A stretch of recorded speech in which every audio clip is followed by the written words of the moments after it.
Paper leak કાંડ કે જે સૌરાષ્ટ્ર યુનિવર્સિટીની અંદર બીસીએ ડિપાર્ટમેન્ટની અંદર થયું હતું. યુવરાજસિંહે થોડીવાર પહેલા જ હજી અડધો કલાક પહેલા જ પ્રેસ કોન્ફરન્સ કરી હતી અને એક વસ્તુ તેમણે બતાવી હતી કે 10:30 પેપર હતું, કેવી રીતે 9:30 વાગે સોશિયલ મીડિયા ઉપર એ પેપર લીક થયું હતું અને અલગ અલગ વસ્તુઓ તેમણે બતાવી હતી, કેવી રીતે પેપર લીક થયું વગેરે વગેરે વગેરે, અને આગળ આંદોલન કરવાની પણ તેમણે ચીમકી આપી હતી. આની ઉપર ટૂંક જ સમયની અંદર સૌરાષ્ટ્ર યુનિવર્સિટીમાં પણ જવાબ આપવામાં આવશે. આ કથિત પેપર લીકના જે આરોપ લગાવવામાં આવ્યા છે એની ઉપર જવાબ આપવામાં આવશે યુનિવર્સિટી દ્વારા અને પ્રેસ કોન્ફરન્સની તૈયારી થઈ રહી છે. થોડી જ વારની અંદર આ પ્રેસ કોન્ફરન્સ શરૂ થશે અને સૌરાષ્ટ્ર યુનિવર્સિટી પણ જવાબ આપશે. બીસીએ સેમેસ્ટર 4નું આ પેપર લીક થયું હતું. પેપરનો સમય 10:30 વાગ્યાનો હતો અને યુવરાજસિંહનો આરોપ છે કે સવારે 9:30 વાગે જ આ પેપર સોશિયલ મીડિયા પર ફરતું થઈ ગયું હતું, એટલે કે લીક થયું હતું અને આ વાયરલ પેપરના કારણે બધી જગ્યાએ સવાલો એક સરખા, બંનેના જે વાયરલ પેપર હતું અને જે પૂછાયું એ બંનેના પેપરો એક સરખા હોવાના તેમણે એક આગળ એ સ્ક્રીનશોટ પણ તેમણે બતાવ્યા હતા પ્રેસ કોન્ફરન્સની અંદર અને મોટા આરોપ લગાવ્યા. 16 અને 18 તારીખે પણ પેપર લીક થયા હોવાના યુવરાજ દ્વારા આરોપ લગાવવામાં આવ્યા છે અને સ્વાભાવિક રીતે એની સ્પષ્ટતા થવી પણ જરૂરી છે. 16 તારીખે પ્રોગ્રામ વિથ CX નું પેપર હતું અને 18 તારીખે વેબ સર્ચિંગ ટેકનોલોજી એન્ડ ઓપ્ટિમાઇઝરનું પેપર હતું, એ પણ લીક થયાના યુવરાજસિંહે આરોપ લગાવ્યા છે. 256 ઉમેદવારો આમાં પેપર લીકની અંદર સંડોવાયેલા હોવાના આરોપ યુવરાજસિંહે લગાવ્યા છે. તો સ્વાભાવિક છે, અપેક્ષિત છે કે યુનિવર્સિટી તરફથી પણ એની પ્રતિક્રિયા આવે અને બસ થોડી જ વારની અંદર આ પ્રતિક્રિયા આવવાની શરૂ થશે યુનિવર્સિટીની અંદર. ત્યારે જે યુનિવર્સિટીમાં પણ પ્રેસ કોન્ફરન્સની તૈયારી થઈ ગઈ છે અને થોડી જ વારની અંદર આ પ્રેસ કોન્ફરન્સ શરૂ થવાની છે. શું જવાબ યુનિવર્સિટી આપે છે એ જોવું રસપ્રદ રહેશે.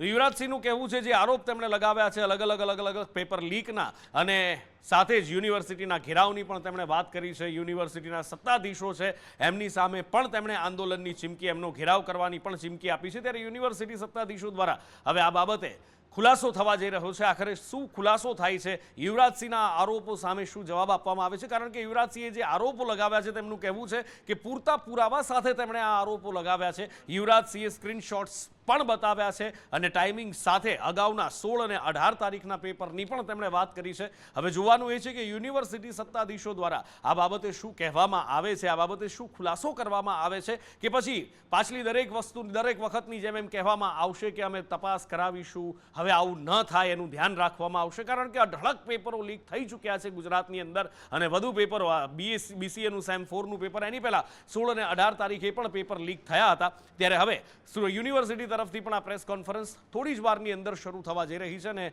શું કહે છે યુનિવર્સિટીના સત્તાધીશો આ પેપર લીક બાબતે, કારણ કે યુવરાજસિંહે પૂરતા પુરાવાની સાથે વાત કરી છે. જોઈએ શું કહે છે.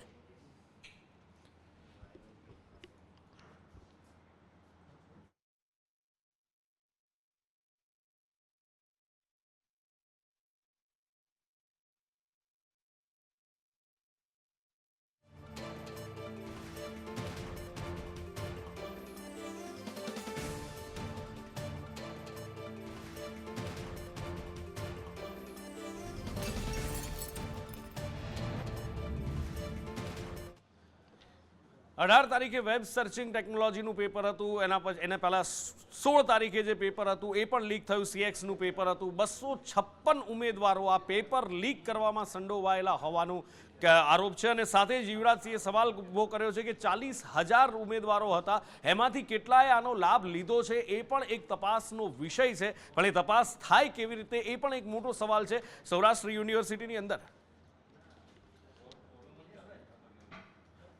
સૌરાષ્ટ્ર યુનિવર્સિટીના સત્તાધીશો અત્યારે ખુરશી પર બેઠા એ અમે આપને બતાવ્યું હતું અને તેઓ ઊભા થયા એ પણ આપે જોયું. અત્યારે તેઓ આનાકાની કરી રહ્યા છે આ બાબતે જવાબ આપવા માટે. રાજકોટની અંદર સંદેશ ન્યૂઝની ટીમ યુનિવર્સિટી પહોંચી છે, પ્રેસ કોન્ફરન્સની પણ વાત થઈ હતી, પણ અત્યારે તેઓ આનાકાની કરી રહ્યા છે. ત્યાં શું કહી રહ્યા છે એનો એકવાર ઓડિયો જો ટેકનિકલ ટીમ સંભળાવી શકતી હોય તો શું થઈ રહ્યું છે એ રૂમની અંદર અત્યારે યુનિવર્સિટીમાં યુનિવર્સિટીના સત્તાધીશો શું કહી રહ્યા છે, મીડિયા સાથે શું વાતચીત કરી રહ્યા છે, એ જો ટેકનિકલ ટીમ સંભળાવી શકે તો કદાચ બની શકે કોઈ રસપ્રદ વાત એમાંથી જાણવા મળે.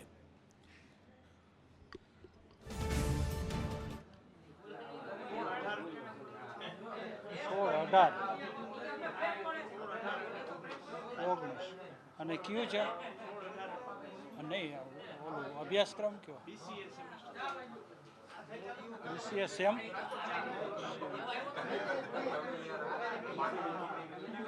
પેપર છે અંદર કાંઈ? પેપર નંબર કેવું કાંઈ? અચ્છા.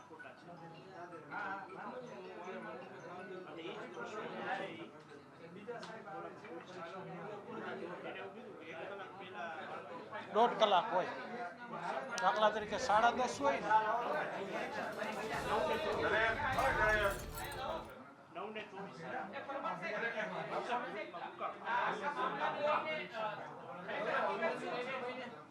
ખરેખર ખ્યાલ નથી. તમે આવ્યા પછી જ મેં તમને પૂછ્યું. હું તો મીટિંગમાં હમણાં આવે સોની સાહેબ ને એટલે જ બોલાવ્યો. હા,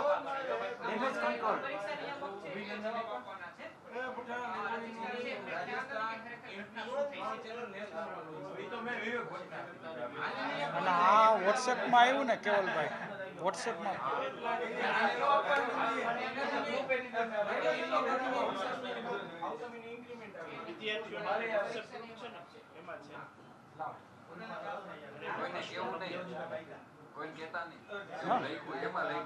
અચ્છા. બોલે મેં કીધું મને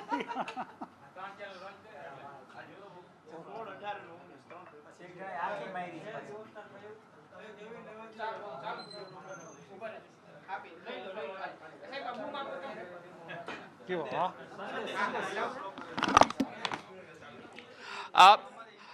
હાલો ચાલુ રાખો. તમને ખબર ન હોય કઈ રીતે કેમેરો.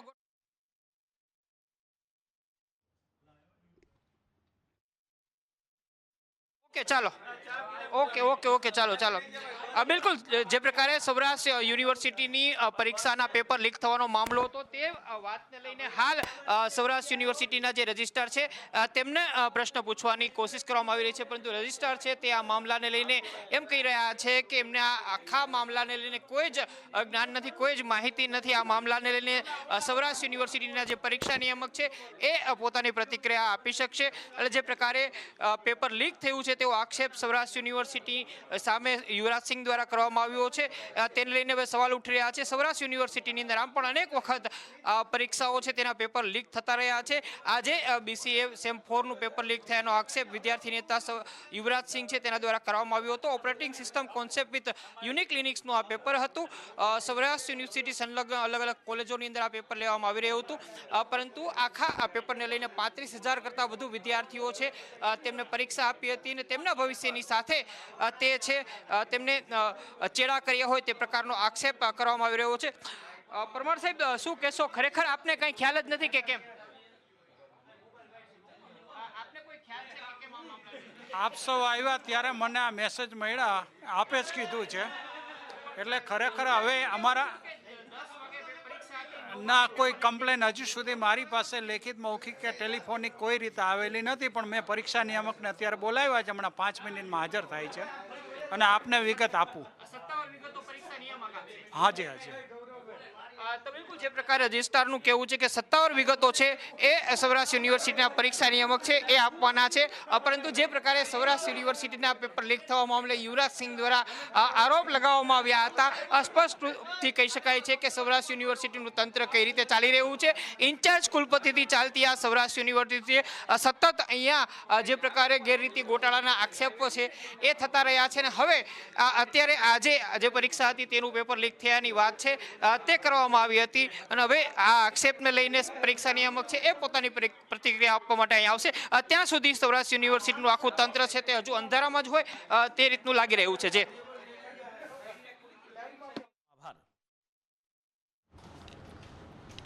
તો હવે સૌરાષ્ટ્ર યુનિવર્સિટીના રજિસ્ટ્રાર છે એ પોતે કહી રહ્યા છે કે મને કંઈ જ ખબર નથી. તો હવે જોવાનું એ છે કે યુવરાજસિંહના આરોપોનો જવાબ હવે કોણ આપે છે.